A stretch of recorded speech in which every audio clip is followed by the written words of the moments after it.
จอมอ่ะเละจอมแต่งเวียดได้เละจอมกลางไม่สาวเวียดก็บ่ได้ภาษาลาวก็บ่ได้ได้ดีแต่ที่เลอเฮินเจ้าอยู่ทางหูมาสีไก่เนาะจ้างบ่สีที่จ้างบ่อ๋อพี่น้องบ้านนี้มีอยู่52หลังคาแล้วก็73ครอบครัวพี่น้องปีใหม่ลาวก็เฮ็ดปีใหม่เวียดก็เฮ็ดเฮ็ดปีใหม่ลาวก็ฮดน้ำบ่ฮดน้ำกันอยู่บ่ฮดน้ำเนาะฮดน้ำนี่เขาแป้งก็เพิ่มใช่ไหม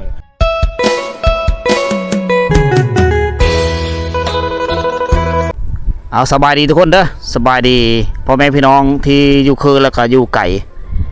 การยินดีต้อนรับทุกคนเข้าสู่ขงเขตดินแดนชนบทของเมืองสมุยแขวงสารวันตอนนี้ค่อยอยู่ที่จอมผู้ที่สูงได้นะเก็บภาพบรรยากาศยามบ่ายๆทุกคนในเวลา 15 โมงแล้วหลังจากเขาออกมาแต่บ้านแมวแล้วเขาก็มาพักผ่อนอยู่นี่ศาลาตัวนี้หลายๆคนก็เคยเห็นแล้วเพราะว่าเขาเคยมาในปีก่อนๆคืออยู่ในสถานที่วัดได้วัดผู้ของเมืองสมุยแหละมีแห่งเดียวนี่แหละอยู่ในวัดนี่อยู่ในเมืองสมุยล่ะนะอันนี้จะเป็นโซนมันต้นของชาวบ้านนี่หลังจากเขาลกไปในปีก่อนๆแล้วปีนี้เขาไถยกล่องลงไปเลยเนี่ยเบิดผู้ตัวนี้แม่นหมดเลยได้อันนี้คือโซนมันต้นของชาวบ้านแหละสร้างอะไรครับประมาณ100 ปลายกว่าล้านเลยได้นี่หรือว่าเกือบ200 ล้านแล้วล่ะอันนั้นจะเป็นแม่น้ำเซโปนน่าจะไหลลงมาแต่พูดละมีต้นกำเนิดมาแต่แขวงเซกองมันหรือมาแต่เวียดนามโบคนกับมีหูจักคือกันแต่หูจักแต่ว่ามันไหลผ่านเมืองเพื่อไหลผ่านเมืองกระลึมแขวงเซกองแล้วก็มาฮอนนี่ได้มาฮอนเมืองสมุยนี่แล้วก็ไหลโค้งไปเชลเลอร์บานนี่ไหลโค้งไปนี่ละปูนหอดบ้านแมวหอดบ้านนาพี่เลยค่อยไปมือก่อนนะบ้านละว่าไตบุละแล้วก็โค้งไปหันมาได้เฮาหลังผู้นี้ทุกคนเลยหลังผู้นี้ไปตามว่างนั่นแหละเลี้ยวไปทางหลังผู้นี่เกี่ยวลงปุ๊บแม่น้ำเซปูนปุ๊บไปทางหลังผู้ตัวนี้ ไปเชื่ออ้อพุ่มันจะฮอดอันเขตลาวบ่าวเมื่อลาวบ่าวเวียดนามนะเขตชายแดนบ้านแดนสวรรค์เมืองเซปูนแขวงสวรรค์เขตเป็นแล้วก็ไหลโค้งกลับคืนเลยพวกนี้ลงเมืองเซปูนพี่น้อง อันนี้คือที่มาที่ไปของแม่น้ำเซปูนฟ้าเซเบื้องนั้นนั่นจะเป็นเทศบาลเมืองสมุยเด้อพี่น้องเด้อและแถมแต่ฝั่งเซนี่ก็มีไฮแด้มีโซนมันต้นแด้สีแดงๆจะเป็นหลังคาของเฮียนประถมนะมัธยมเอิ้นว่ามอสอสมุยเทศบาลเมืองสมุยก็มีกว้างเปเลยนะกาอยู่ในบริเวณนี้ละนี่ที่เขาคอยเห็นนี่กายเป็นผู้ไปพุ่นก็จะเป็นขอบเขตของบ้านแมวที่ชุมเฮาไปในวิดีโอก่อนตรงไปพุ่นฮอดผู้สูงพวกกันลงไปเสื้อเขตแดนของเมืองตะโอยแขวงสารวันอ้อมหอบด้วยภูเขาทั้งนั้นเลยนี่อันนี้เราก็เอิ้นว่าเมืองผู้ดอยเมืองจอมดอยเมืองแห้งชนเผ่าชนเผ่าเป็นชนเผ่าปะโกะกับชนเผ่ากระโดมี2ชนเผ่าเท่านั้นชนเผ่าที่3ก็เป็นชนเผ่าลาวเดิมมันก็มีค่อยมีแล้วมีแต่ลูกไผ่ลูกเขยที่มาเอาลูกเอาโพมาสร้างครอบครัวอยู่โขงเขตนี้ทุกคนเลยกาฮาลาเมนชนเผ่าไปเลยนะเป็นเมืองชนเผ่าผู้ละเก็บภาพบรรยากาศในยามบ่ายๆก่อนเฮาสิเดินทางไปเที่ยวชนบทยามแรงมาฝากพ่อแม่พี่น้องเฮาในเมืองมาฮอดแล้วก็มาพักผ่อนอยู่นี่ได้ชูเฮาเคยก็มาแต่บ้านพักแล้วก็มาพักผ่อนนี่มันนอนเวทอยู่นี่ประมาณ30 นาทีพี่น้องเลย สากแบตเตอรี่คนนะเด็กเพิ่นกำลังสร้างนะวัดวารามแต่ว่าปีนี้เฮาไม่ได้มานอนอยู่นี่แล้วนะเฮานอนบ้านพักพูดแล้วช่วงยามฝนก่อนฝนตกก่อนจังไม้มีวัดแห่งนี้แห่งเดียวสำหรับอยู่เทศบาลเมืองสมุยปูนต่อหน้าไปในเพิ่นสิสร้างจังหันลมทุกคนเฮาสังเกตเห็นหลักปูนสูงเตวิวในวัดแทะพนักงานลมต่อหน้าไปในเมืองสมุยจะกลายเป็นเมืองแรงท่องเที่ยวทางด้านธรรมศาสตร์ได้เส้นทางเวียดนามไปพุ่นแหละไปตามจอมผู้เลยแหลมๆเพราะห่างจากที่นี้ไปก็ประมาณ12 กิโลก็จะฮอดชายแดนเวียดนามได้มื้อนี้เฮาสิไปนี่มื้อนี้ไปตามเส้นทางออกไปเสื้อชายแดนนี่แล้วเฮาสิไปบ้าน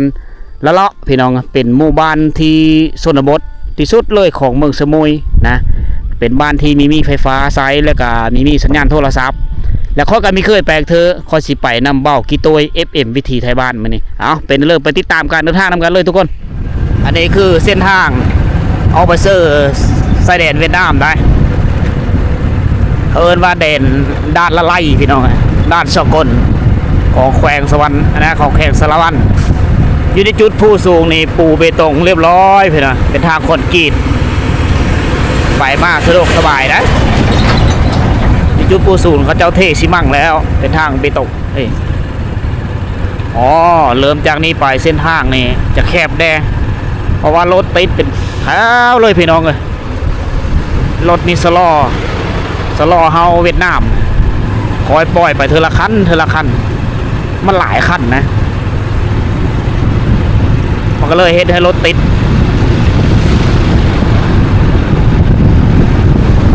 โอ้อันนี้รถขนส่งมาจากสปป.ลาวเขาเองป้ายทะเบียนป้ายลาวทั้งนั้นเลยอ๋อเป็นร้อยคันเลยนะนี่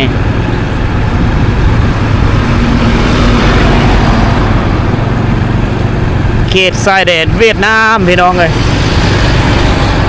สภาพการเดินทางก็คือทุกคนเห็นแหละรถติดรถหลายได้ครับส่วนทางกันแล้วรถยักษ์นี่ได้เข้ากันครึ่งได้ป่ะนี่นะอ๋อเอา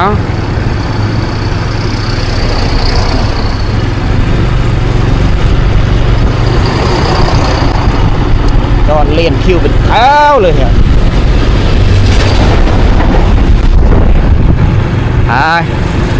มีได้นับได้เป็นร้อยนะค่อยว่า นะครับ100 ป่ายหรือ200 คันมาแหละโอ้โหโลงหลายพ่ายมากเยอะแยะเลยอ๋อมีรถป้ายทะเบียนจากเวียดนามจากป้ายสปป.ลาวเขาเนี่ย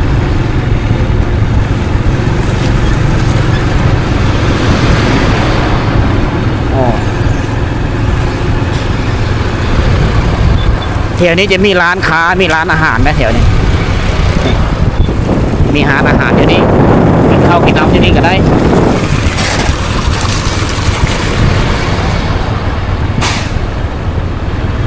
อ๋อเข้ากายด้านตัวนี้ไปก็จะมีอีกได้ด้านสกลละไลอันนี้ประตูเข้าด้าน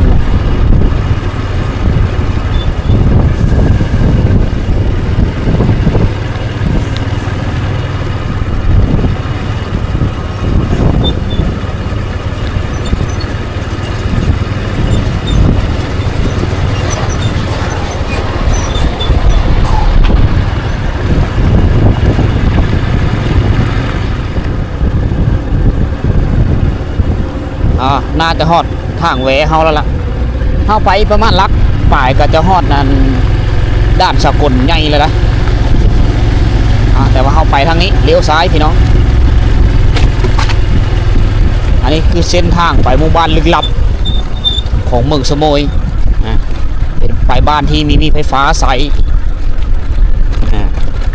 มีสัญญาณโทรศัพท์เฮาสิไปนอนสัมผัสกับบรรยากาศฟิลอยู่เขตชนบทไปบ้านที่เฮามีท่านเคยไปจ้าเธอได้ทุกคนก็ไปเที่ยวน้ำกันนี่แหละพี่น้องค่อยได้เห็นทุกคนก็ได้เห็นน้ำกัน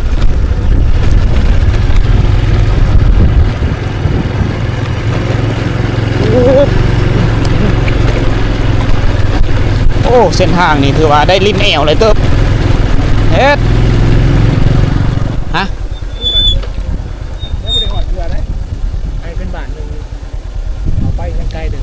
อันนี้บ้านยังนี่คอยบริใจน่าจะเป็นบ้านละไลบ้านละไลอ๋ออันเดียวกับบ้านตัวนั้นอันนี้เป็นบ้านอยู่ในตัวนั้นเป็นบ้านอยู่นอกเข้าไปนี่ประมาณจักกิโลจากจุดนี้ไปเบอร์2 กับ 3เนาะประมาณนี้โอเคห่างจากจุดทางดำที่เฮาจะเข้าไปนี่ก็ประมาณอยู่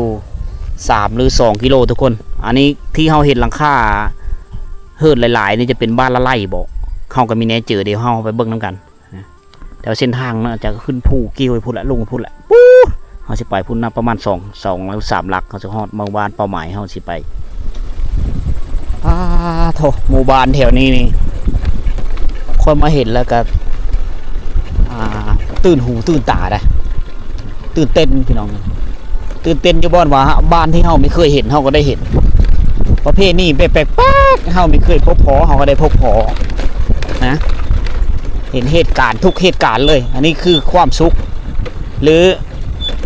คุ้มค่าที่ได้ไปเที่ยวชนบทของสปป.ลาวเฮาผู้บางคนก็สุดที่จะเห็นหมู่บ้านแต่ก็มีเวลามีโอกาสได้มาเที่ยวนี่อันนี้คือแม่น้ำน้อยแม่น้ำน้อยนี่ภาษาบรูเขาจะเอิ้นตุ้มมันคือห้องยังมีท่านเป็นห้วยนี่ยามหน้าฝนมันกระแสน้ำนี่คือสิไหลแห้งผุพังไปตามกาลเวลาเฮาปานนี้เป็นหมู่บ้านหนึ่งนะมีไฟฟ้าใช้เรียบร้อยบ้านนี่มีอินเทอร์เน็ตแล้วเฮาสิเฮาไปเบิ่งว่ามีฮู้เป็นบ้านหรือเฮาไปเบิ่งนํกันเฮาไปลุ้นนํกันอยู่ในขอบเขตบริเวณเขตชายแดนลาวเวียดนามนี่แหละพี่น้อง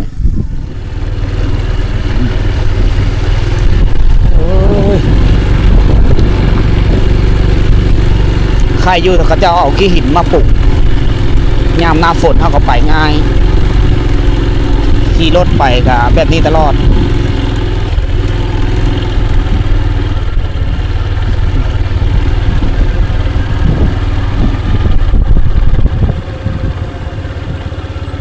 บ้านละไล่อ่างกง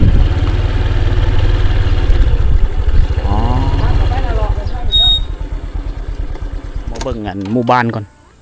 ซื้อบ้านได้เลยบ้านอันนี้เมืองสมุยจุดสุ่มอาตุกจุดสุ่มอาตุกได้บ้านละไล่อ่างกงบ้านละไล่อ่างกงนะเมืองสมุยแขวงสารวันบ้านละไล่อันนี้เขาจึงเอิ้นว่าด่านละไล่กระโตบ้านละไล่อ่างกงอยู่นี่อยู่นอกกันน่าจะเป็นบ้านไล่ธรรมดาเดี๋ยวเฮ็ดประตูคงเข้าบ้านได้เอกลักษณ์ของหมู่บ้านเขาฮอดยามเขาเจ้าเฮ็ดกินกูดเวทปีใหม่ของเวียดนามปีใหม่จีนเขาเจ้าก็เชื่อถือน้ำเขาชนเผ่าเท่านี้วัฒนธรรมของเขาคล้ายๆคือเวียดนามเลยเสาไฟฟ้านี่ก็น่าจะดึงมาแต่เวียดนามเห็นบ่เสากลมๆนี่แม่นแหละเสามาแต่เวียดบ้านละไล่อ่างกงเขาเฮียนกับเขาอยู่นี่เนาะไปทางนี้บ่เฮ้ยเฮาสิไปทางนี้เนาะไปบ้านละเลาะเฮาทางนี้อันนี้บ้านละไล่ยังอีละเลาะอยู่เน้อละเลาะเฮือนก็จะมีตะหลังเยอะๆเลยนะเป็นเฮือนกอแหละแถวนี้คล้ายๆคืออยู่เวียดนามเลยมีหัวเป็นชนเผ่าไปเลยแถวนี้จะเป็นชนเผ่าปะโกะชนเผ่าไปเลยปื้อไม่ยั้งนั่นขี้ดินทรายป้าตัวหย่าหลายเนาะหืดนี่เชแล้วหืดนี่เนาะ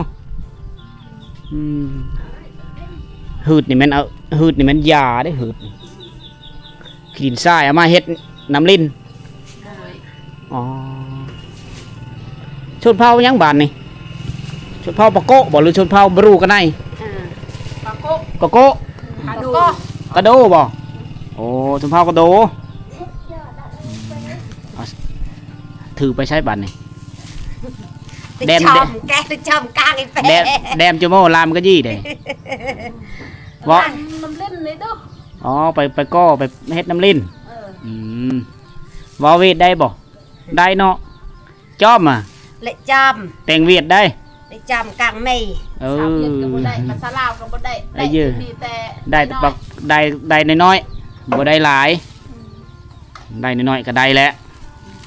หูจักสบายดีก็โอเคเบิ่งปลักแขนสายซอยเงินปลักแขนทองคือคนโบราณตะกี้เลยแต่งกายแบบดังเดิมใกล้สิเจ้าอาเจ้าคือหลานเอาเป็นครั้งแรกที่ได้เฮามาหมู่บ้านนี่บ้านละไล่อ่างกงละไล่อ่างกงเนาะ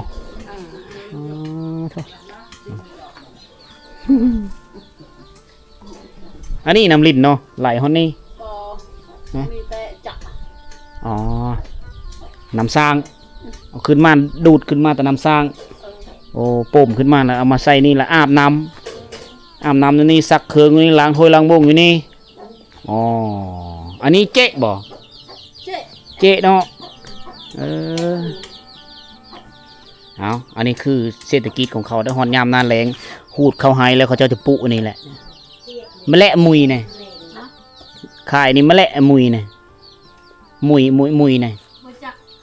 ยังบ่ทันขาย ยัง อ๋อยังบ่ฮู้ราคาเนาะโอ้ยตารางเขาเจ้าจะตะไว้อยู่ที่สถานที่ห่มเด้เขาเจ้าจะไม่ได้ตะอยู่ที่มันแดดถ้าว่าถือแดดอันแห้งๆนี่มันจะกรอบมันจะหักได้อันนี้เหนียวๆนุ่มๆเลยเบิดนี่ก็ประมาณ3-4 แสนกีบผู้บ่จักนี่อันนี้ปุตามโหไฮไปหน้าตามโหโซนต่างๆขายเป็นเงินเลย มัน600,000 6 แสนอ๋อพัดบ้านแล้ว6 แสนตะปอดกะลำเสาตั้มอ๋อ หอยหนึ่ง6 แสนกีบได้พี่น้องเอ้ยผู้ตัวนั้นเริ่มแห้งแล้วบอกเขาเจ้าตาเคืองตาจ้าบ่ตาจ้ามาหุ้งอาหารเท่านี้โซลายก็เอามาเขือมาแข้งมาหุ้งมาเฮ็ดเมนูต้มแกงเป็นอาหารแกงกับปลาแห้งเจ้าเฮ็ดกินเองบ่ตาจ้าบึ้มอาอีตา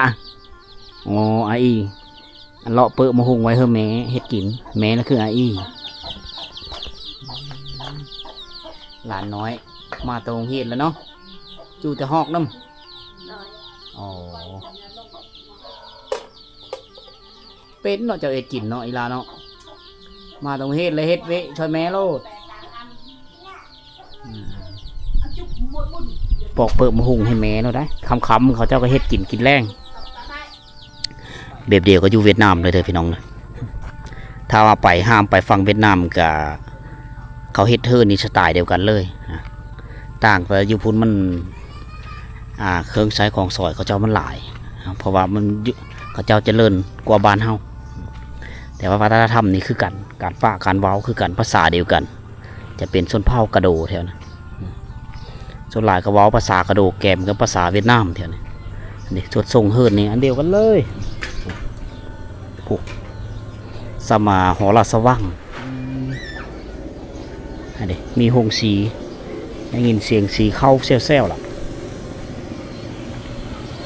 ขายข้าวจี้นี่ภาษาเวียดนามเขาเจ้าเอิ้นว่ามิอุมักม่วงเขาเจ้าขายเป็นร้านค้าประจำซุ่มซ่นสีเข้าเลยแบหลายภาษาเวียดนามเอิ้นว่ากอนเย่เลยคือแบมาจะซื้อข้าวสาร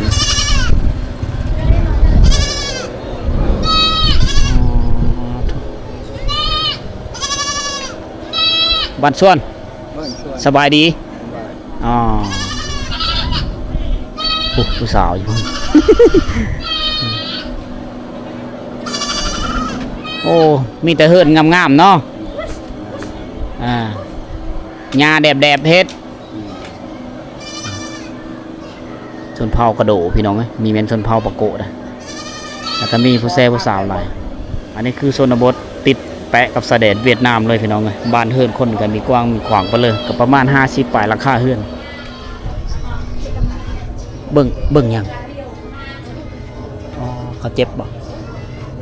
อ๋อเขาเจ้าเจ็บเป็น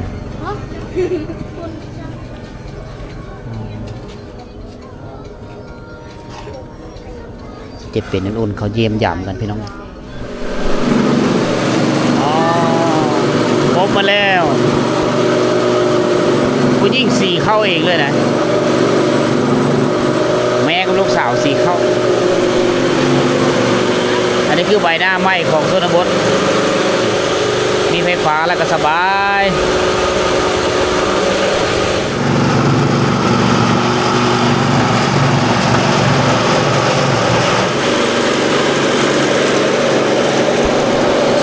ลูกสาวบ่นี่ลูกสาวบ่อ๋อสีเข้าซอยแม่เอาผู้นี้เป็นลูกสาวไม่เท่านะเจ้ากับแม่นบ่ลูกสาวแม่กันบ่2 คนบ่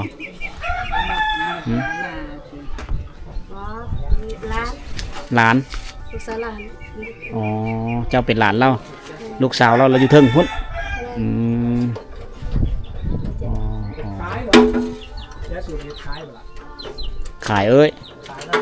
ซับนี้ราคา5-6 แสนพุ่นนี่ขายน้ำซุปน้ ขายแพงบ่ล่ะ ำโอ้มันแขนเนาะเป่งลงหลายโพด เอ้าเป็นอะไรล่ะมัน มันแขน แข่งเขาจี้แข่งเขาแน่นี่เนาะ เป็นเมื่อเนาะเฮ็ดเองเลยสีเอง เวลามันติดคัดมาก็ต้องในหูจักบนแปลงนะนี่ซอยกันผู้นี้เป็นป้าผู้นี้เป็นหลานสาว2 คนซอยป้าเขาเจ้าเอามาสีอยู่พี่ที่เลอเฮินเจ้าอยู่ทางหูมาสีไก่เนาะจ้างบ่สีที่จ้างบ่ บ่พี่น้อง อ๋อพี่น้อง ที่ละล่ะ คันแค่บ่แม่นพี่น้องได้จ้างเนาะแม่นบอกแค่บ่แม่นพี่น้องได้จ้างบ่อ๋อคันจ้างนี่เป่าเท่าไรในซ้ำนี่ได้จักพัน 5 ปองเขา5 ปอง 5 ป๋องโอ้ จักพัน ตักซื้อกับโป๊ะกระป๋องเอา เอาเงินจะเอาเขา เอาเข้า เข้าเล็กเข้าเนาะ5 ป๋อง ทั้งอันนี้นึงตัวเขาหาป๋อง แม่น สีแหลกเขา เข้าเล็กเข้า บริเป็นซักเขาไหนกันเดี๋ยวแล้วปลูกเขาไหนแล้วล่ะ บอกเฮียนห้องได้เลยเฮียนม.6 ปีนี้อ๋อใกล้สิจบแล้วเนาะยังอีกปีนึง ไปเยี่ยมอยู่ใส่หลังอยู่ละห้าง ข้าวสมวย เยี่ยมอยู่สมวย ไปเฮ็ดอยู่เมืองเลยเนาะ แกไปผักไปนอนอยู่พุ่นไปเที่ยวเอา เที่ยวเอา น้องขี่รถไปคู่มือเลยขี่รถจักรเอาตอนเช้าตอนแรงปลาตัวไก่12 กิโลประมาณ12 ลักเนาะแต่มึง คนนี้บอกภาษาลาวเก่งนะ ถือข้าวไปกินเห็นบอกเอาอาหารไปกิน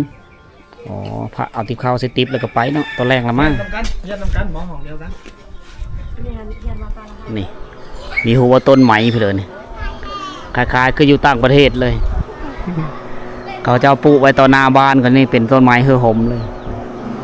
อันนี้คือเขาเจ้าก็มักความงามปลูกไม้ประดับนี่แหละเขาเอิ้นมาโซนเผากระโดก็เฮือนหลังยาวคือเดียวนะนี่โอ้ลูกหลานก็กินข้าวแซ่วอยู่นะโซนบทติดจอดกับสายแดนเวททุกคนนะพูดสายแดนเวทด่านละไลอยู่พุ่นละด่านต่อหม้อด่านสากลโกดคนเขาออกนอกเมืองหันรถล่างมันยังไปโกดอยู่หันเบิดวิทย์พูนั่นนี่ไปบ้านนี้มีอยู่52หลังคา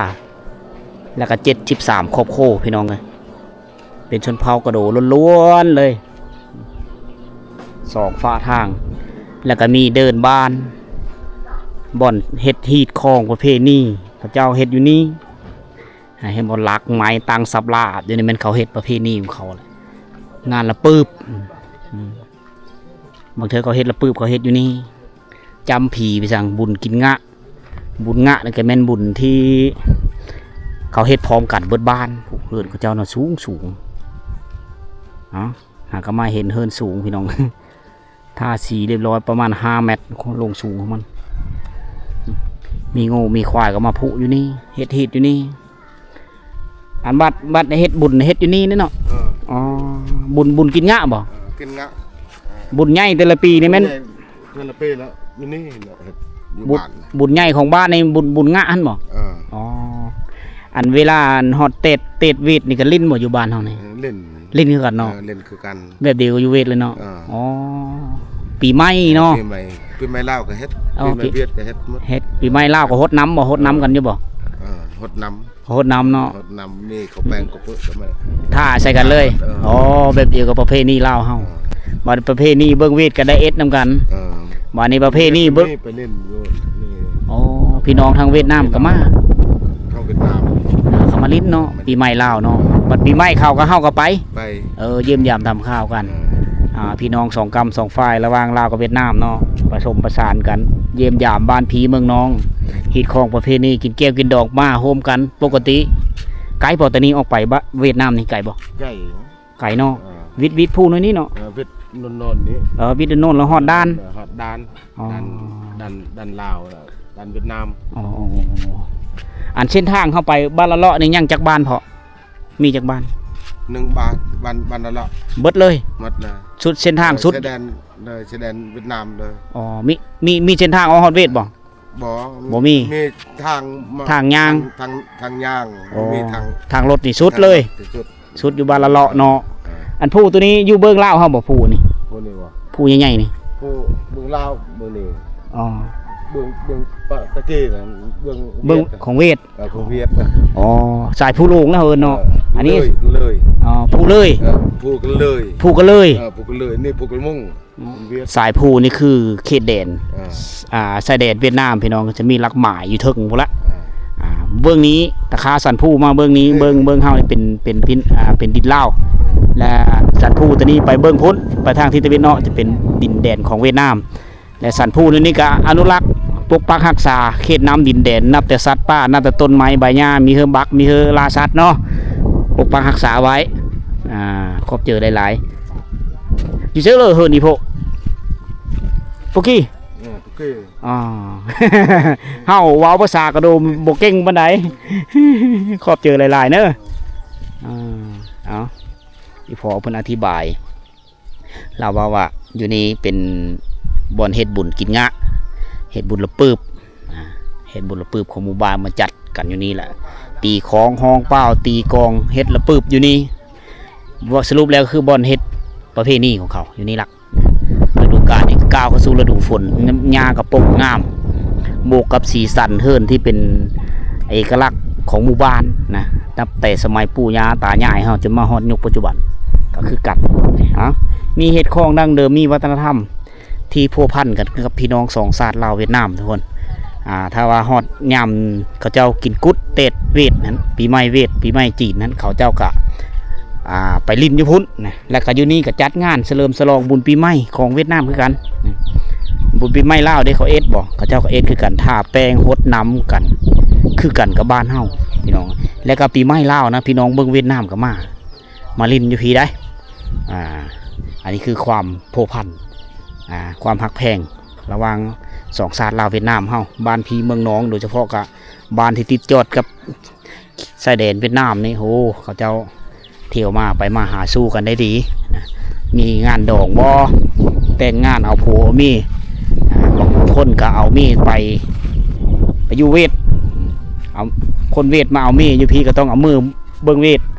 คนลาวเฮาไปเอามีแต่เวทก็ต้องได้เอามาทีนะอันนี้คือประเพณีชนเผ่าของเขา52ราคาเฮิรนได้แต่ว่ามัน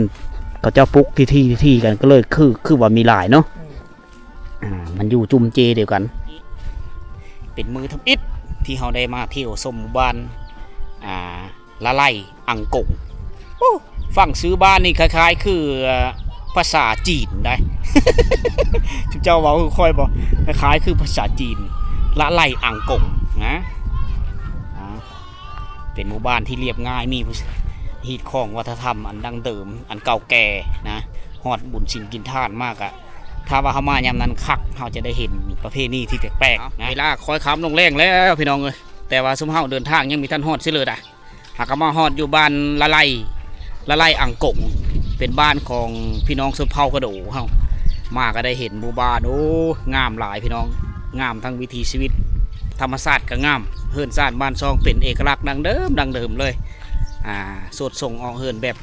เขาเจ้าเองเฮ็ดมาตั้งแต่สมัยปู่ย่าตายายเพื่อนแหละทุกคนเลยเอาสำหรับวิดีโอนี้ก็สีได้โจอยู่นี่ทุกคนเลยหลายๆคนก็เคยมาแล้วก็ FC หลายๆคนก็เคยเห็นคอยฮิตทั้ง Facebook แฟนเพจได้แล้วบางคนก็เห็นทั้งYouTube ได้ก็ครบเจอหลายๆทุกคนเลยถึงว่าเฮาไม่ได้ลืมเคยกันมาก่อนเฮาก็ได้เห็นหน้าเห็นตากันทางโลกโซเชียลแล้วก็หักแพงคือกันทุกคนเลยเอ้าหมู่บ้านนี้เป็นหมู่บ้านของชนเผ่าปักกระโดทุกคนเลยมีการผูกพันกันระหว่างลาวกับเวียดนามทุกคนโดยเฉพาะกับบ้านพีเมืองนองเฮ็ดฮิตของประเพณีเพื่อเขาเที่ยวไปเที่ยวมานำกันนะมาเห็นแล้วก็โอ้มีผู้อ้อมหอบกะงามเอาพบกันใหม่ในวิดีโอต่อไป